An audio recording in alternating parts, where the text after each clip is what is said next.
মাত্র একটা grocery store কিনে ফেলেছি, যেখানে এত খাবার আছে যা দিয়ে গোটা একটা শহরকে খাওয়ানো যেতে পারে। আর তারপর আমি ডিসাইড করলাম একজন র্যান্ডম লোককে এখানে আমি বন্দি করে দেব। যতদিন তুমি এখানে থাকবে এই গ্রোসারি কার্টে করে আমি তোমাকে $10,000 করে দিয়ে যাবো। এটা তো দারুণ ভাই, তাহলে চলো। ঠিক আছে, এটা আমি 24 ঘন্টা পরে দেবো। ও, ওকে। এই চ্যালেঞ্জটা অ্যালেক্সকে লিটারালি মাল্টি মিলিয়নিয়ারও বানিয়ে দিতে পারে। তার মানে হলো ও এখানে 1 বছর থাকতে পারে। আর এটা শুরু হলো এখন থেকে। ঠিক আছে, জিমি চলে গেছে।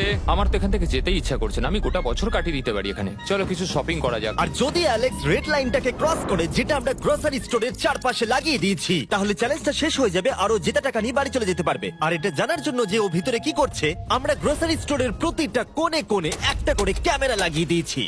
প্রথম রাতে আমি ভাবছি এই স্টেকটা খেয়ে নেবো। আমার মনে হয় এখানটা বেশ বাড়ি বাড়ি মনে হচ্ছে। গ্রসারি স্টোরের এই কোনটা বেশ ভালো। আমি যদি এরকম খাবার প্রত্যেক রাতে পাই, আমি এখানে গোটা বছর কাটিয়ে দিতে রাজি। প্রথম রাত কমপ্লিট, কাল সকালে দেখা হচ্ছে। এখন 24 ঘন্টা হয়ে গেছে আর আমি ওর